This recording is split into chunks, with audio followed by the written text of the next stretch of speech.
va tout de suite retrouver Eric Seban, trader et coach chez Perceval Finance Conseil. Bonjour Eric.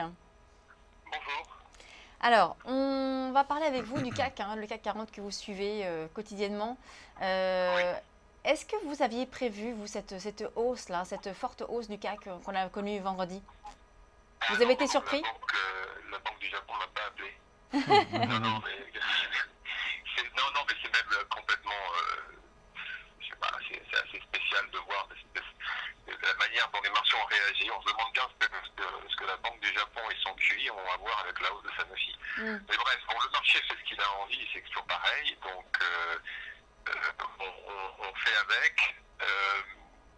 Là, on est dans une situation où le chemin est relativement bien balisé, parce que de toute façon, ce qu'on avait anticipé, à savoir une reprise du sens neutre, qui était donc baissier ces dernières semaines sur le CAC 40, on considérait qu'en passant au-dessus de 4225, on conserverait cette fois un biais neutre pour nos interventions, à savoir qu'on travaillerait dans les deux sens, aussi bien donc à la baisse qu'à la hausse, entre deux bornes qui sont, allez, je vais vous donner les grandes bornes, Oui. qui sont 4335,40 cassées, au-dessus duquel je repasse acheteur, 4035,40 en dessous duquel je réattaque à la baisse.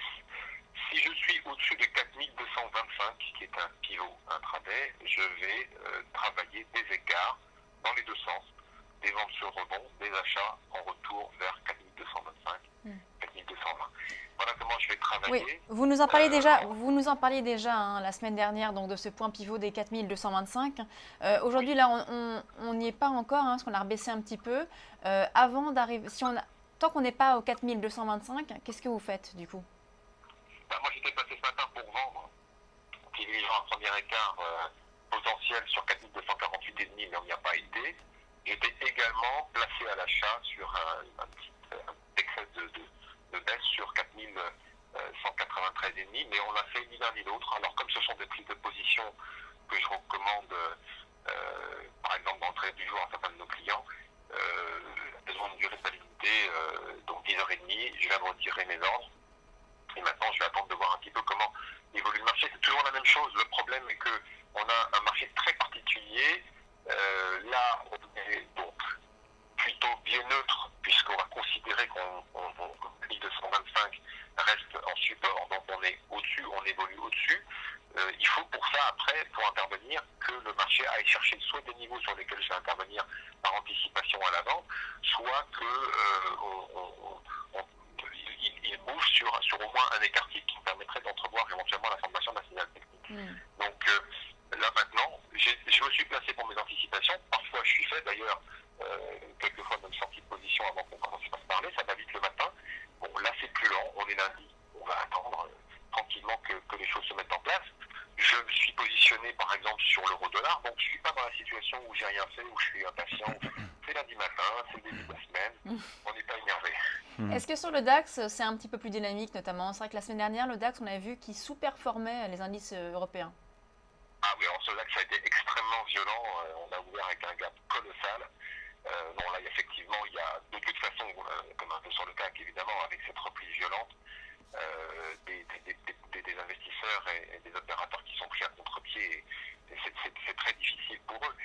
Ça amplifie les mouvements, c'est les contraintes techniques qui vont amplifier ces mouvements-là.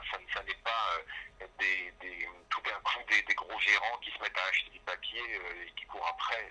C'est pas du tout ça. Les flux sont principalement des flux de spéculation. Donc la spéculation, par moment, effectivement, elle a des contraintes. Les appels de marge, les débourrements de position avant la fin de la journée.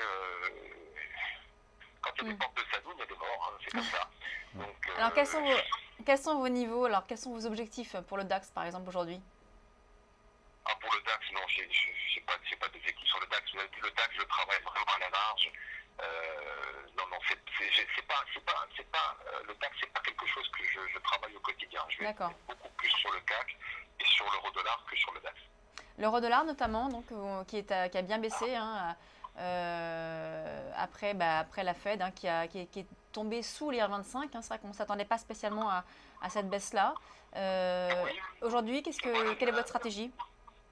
L'euro-dollar, hein, il continue de faire un peu ce que je vous dis depuis des semaines en anticipation du niveau de 1,2830-40. Tant qu'il n'est pas franchi, pas de remise en question de la tendance baissière. Alors, bien évidemment, ça tombe toujours du côté où ça penche. Et c'est ce qui s'est passé encore la semaine dernière. On a revenu passer le double appui à 25,10 dont je vous parlais. On est même temporairement passé un petit peu plus bas.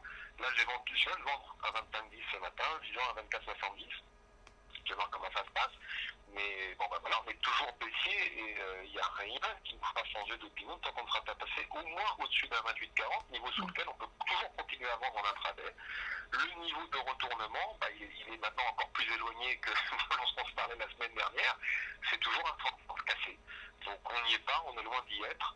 Et puis d'ici là, on va utiliser tous les mouvements de rebond pour pouvoir intervenir à la vente en essayant de prendre des écarts de 40-45 pips. Merci Eric Seban, trader et coach chez Perceval Finance Conseil. Merci beaucoup. On vous retrouve jeudi pour suivre un petit peu ces marchés. On va marquer une courte pause et on se retrouve pour la suite de Direct Investisseur.